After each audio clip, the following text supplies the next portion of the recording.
Hello, welcome back. I'm Ivlick. This is my 41st Evo series.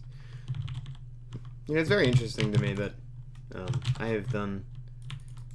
It feels like I've done a lot more than 40, which sounds silly because they are actually very long and very taxing. But it has been over a year, and I said that last time too, but man, I mean, it's so interesting watching a year later, a year after starting this series, my prime content on my channel, watching, I look back at like what was going on right now, like 365 days ago. Let's see if I can get a good hit on this guy. Okay, that was nice. Let's get silver 3. So I have to focus a little when I'm recording these because talking. It's a little harder to PvP, but it's alright. You would think I'd be used to it after 40 of them, right? After a whole year, I guess that's the point. Something about consistency? Yeah. I have something I want to talk about. But, something... I've talked about it a little bit in the past. The specialization misconception. That's what I'm going to call it. I'm going to put a name on it. And like I said, I've talked about it in the past, but I talked about it a little bit with when I talked about the concept of innovation, but I don't think I really put a tag on it, really put a name on it, but and to be honest, that video was not too well constructed, so hopefully this one is a little more it's a little easier to understand, a little easier to apply to your Minecraft journey as the best PvPers on the earth. The specialization misconception, right? So, I think how I want to approach this is I will give an analogy, but I have to be careful how I do it, because I want to find an analogy that is accessible to everyone, but I also want to find a comfortable analogy. I think one of the... Well, okay, maybe I won't start with analogy. I want to explain this as a player sets out to become the best... Oh, I'm going to die. The best at a certain thing. Or not necessarily the best, but to max out his skill level at a certain specialty, a certain skill. He wants to specialize in a subject. Rather than becoming well-rounded, he wants to focus on becoming very, very good at one thing. So he thinks, okay, well, I'll spend all my time and energy becoming good at this one thing. I'll just play that thing. I won't experience the other things. I won't need to, because I'm just becoming this thing. And it's a little hard to follow when I'm talking about it in terms of things, but hopefully you can keep up. So I'll just sit down. I'll spend 1,000 hours just becoming infallible at this specialty of mine. Stop chasing me. I want to eat. Leave me alone. He's gonna die right here. Ready? Just kidding. Okay, good. Was he out of pots? Unfortunate. So, player X sits down. He says, well, I'm going to become the best ability X. I'm going to become as good as I possibly can be. So that's all he does. He just ability X's. For whenever he gets the chance, he doesn't try to ability Y or Z. He just ability X's and nothing else. And he becomes very good at ability X because, well, that's all he's doing. There's no one in the kit. In any kits. Okay, I guess it's going to be a lot of no debuff. There's no one in. That's not what I'm saying. He becomes very good at ability X, whatever that is. I mean, of course he does. He spent 1,000 hours practicing it, trying to perfect his ability X, but still there are people who can out ability X him, and he can't figure out why. The thing is, ability X, well, when he uses his ability X against ability Y, he can do it quite well. You know, he's practiced ability X so much that he knows just how to counter ability Y, just how to counter ability Z. But he plays these unimaginable players who are also very good at ability X that outdo him, and he doesn't know why. The reason is, and this is kind of the misconception, is that you don't become the greatest at ability X by only practicing ability X. I have to get out of variables soon, or I'm going to go crazy. But I think you understand the point. You don't want to only do this one thing. You want to practice other things as well. Like I said, I've talked about well-roundedness in the past, but the reason is... Oh, ouch, my aim. The reason that ability X, or that this player X, can outdo players who are very good at ability Y is because he spent time in ability X. He's been playing against players using these other abilities, ability Y and Z, and he's figured out how to counter them, how to play around them, their weaknesses. But what he's never found out is the weakness to ability X. He's only found its strengths. He's only perfected its strengths. And maybe he's found some weaknesses, of course, but he's never considered them like an ability Y player would do. The first analogy I want to make is an Overwatch one. And while this might not be familiar to everyone, wow, this guy's very laggy. If I lose to a Silver 3, I'm ending the video and cutting over my computer. Oh. We gonna pearl? No. The first analogy I'm gonna make is an Overwatch one.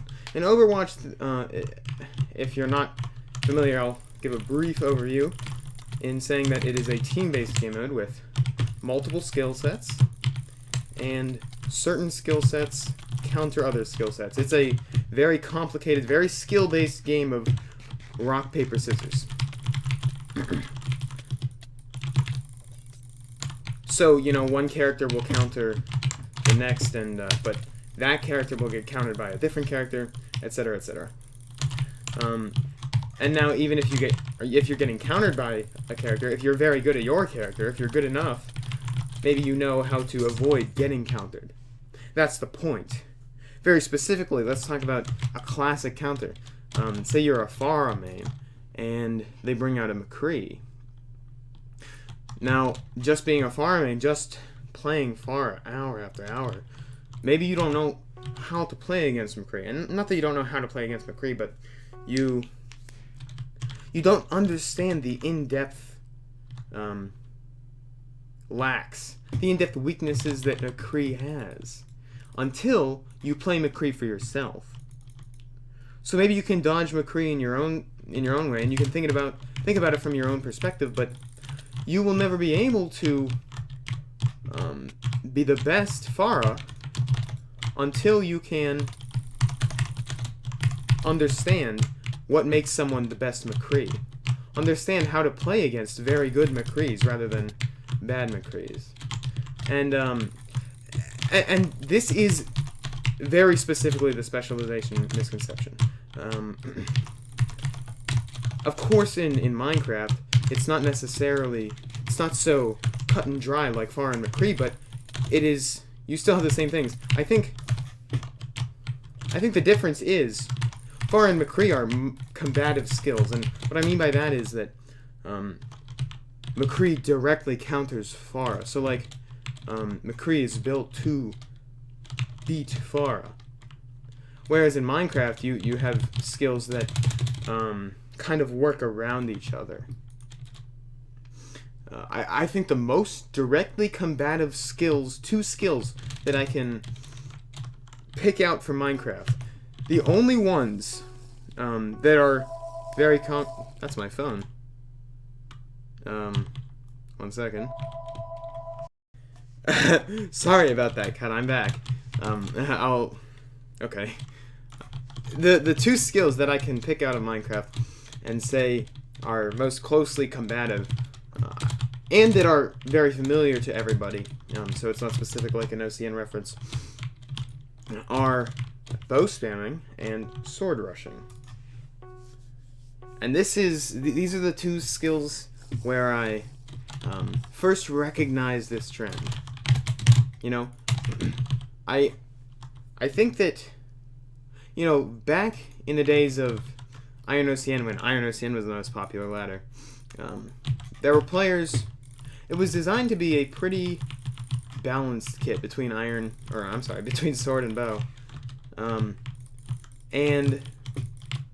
but some players, of course, you know, as in anything, would try to specialize in just sword or just bow, myself included. I at the time was no good at sword, so I resorted to just bowing, and that did fine, except when someone came along to run under a tree and start attacking me, you know.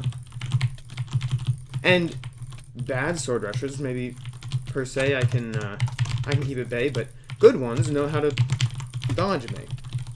And I never truly understood how to hit them until I started trying it myself.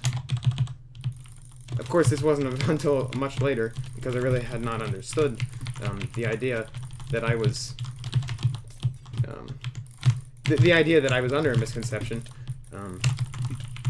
I figured, you know, oh well, if I want to keep away the best sword rushers, I just have to bow spam better.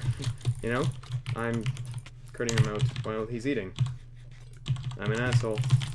Oh good, now I'm hitting him while he's feeding. Oh boy.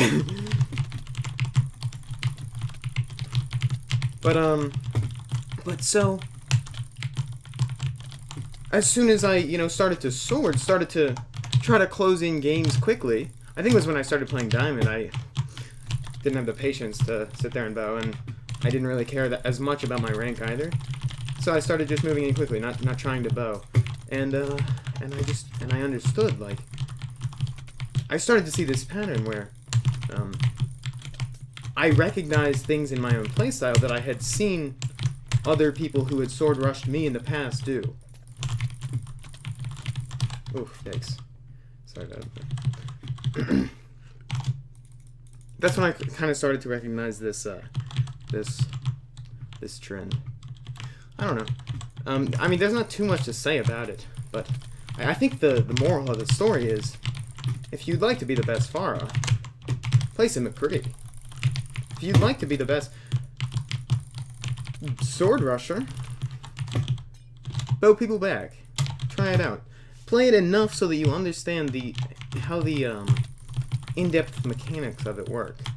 You know, I'm not saying, you know, play 1,000 more hours. Please stop.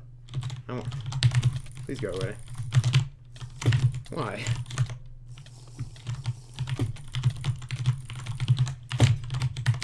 I guess I can't really complain. I did him a whole bunch earlier when he was doing the same. Okay.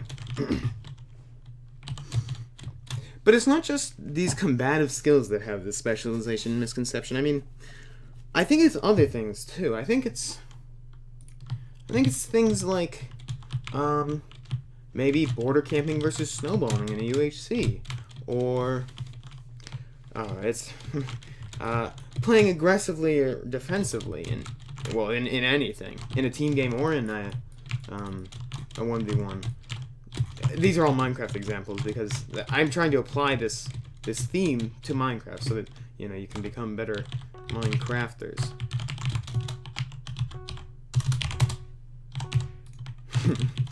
You know what I mean? You know what I'm saying? So, if you want to specialize in something, if you truly want to be very good at something, I think you have to become well-rounded, at least to some extent.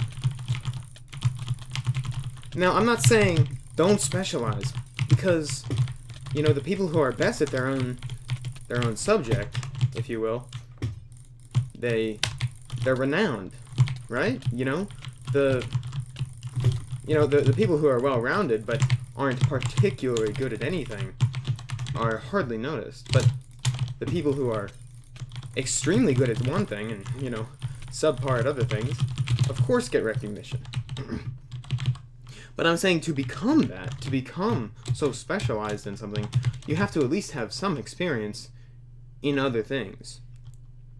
It will make you a better player. Just being a little bit well-rounded will very much increase your ability to be good at one thing. And that's the moral of the story. That's the point. So yeah. That's what I'm trying to say. Now I have exhausted my topic. That was supposed to last for 30 minutes. This is nothing new, you know. And in 41 ELO series, I still have not figured out how to make a topic last for 30 minutes without saying every 15 seconds. Hang on. Let's see. Can I close this? Maybe not. I'm gonna gap one here. Something else I want to talk about. There's another intellectual Minecraft topic. Oh yeah, that's right. I think in the future I want to talk about how good servers or how good games or communities in general have this encouragement to build a friend group. Something very interesting to me that I will, I assume I will talk about in the future. So actually, why don't you spark my interest? Why don't you tell me something so that I can make that video longer than 12 minutes of interesting? I might get this up. I don't like being so deprecating on my own videos. Of course, that is not interesting to watch, but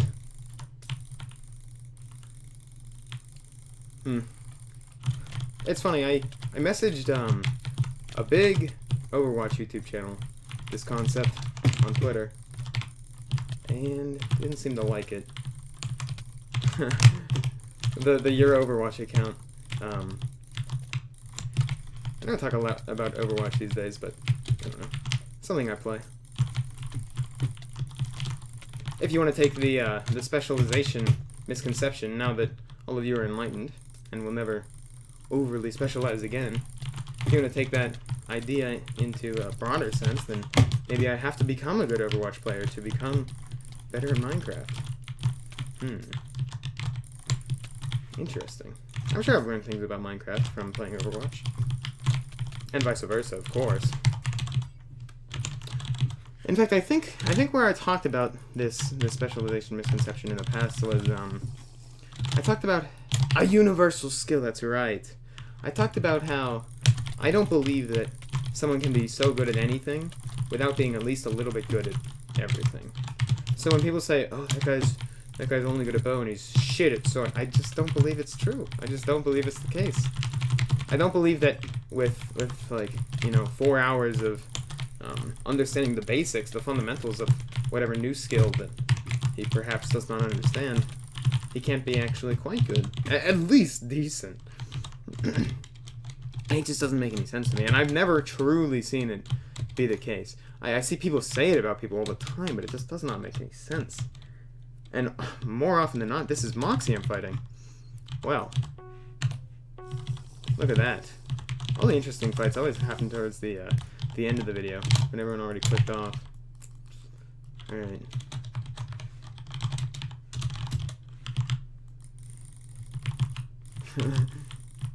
He doesn't know I'm recording.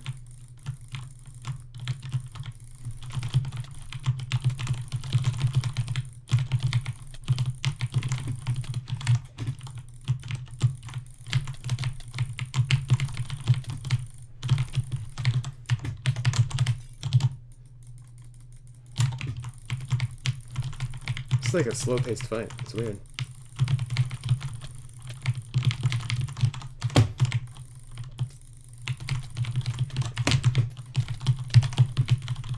Ouch. Whoa. Yikes.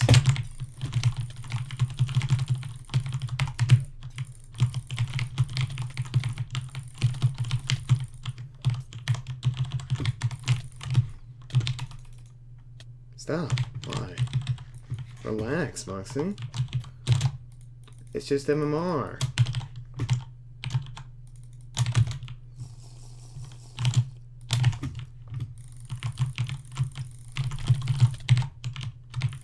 I did. I took off my boots.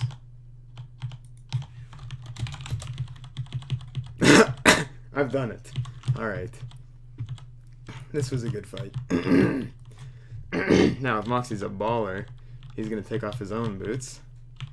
Doesn't happen often, but perhaps.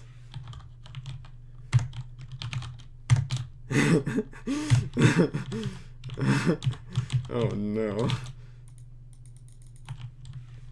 Took off his helmet.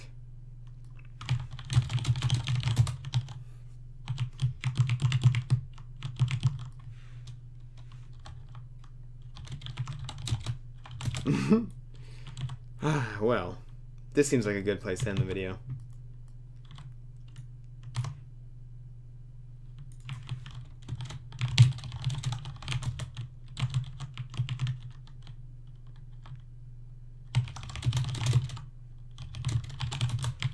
Oh, yes, it's happening. Alright, here we go.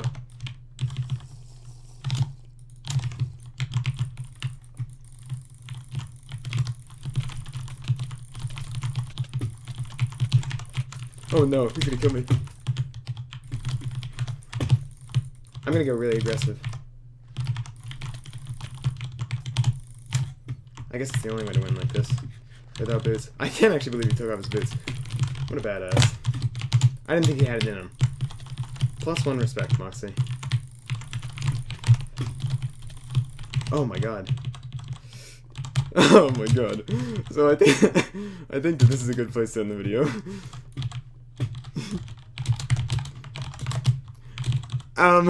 I feel bad. I'm gonna link Moxie's YouTube in the channel, or in the description. Go drop him a sub. I'm sure he could use it. Thank you all very much for watching. I don't know how long this was, but thank you, and goodbye.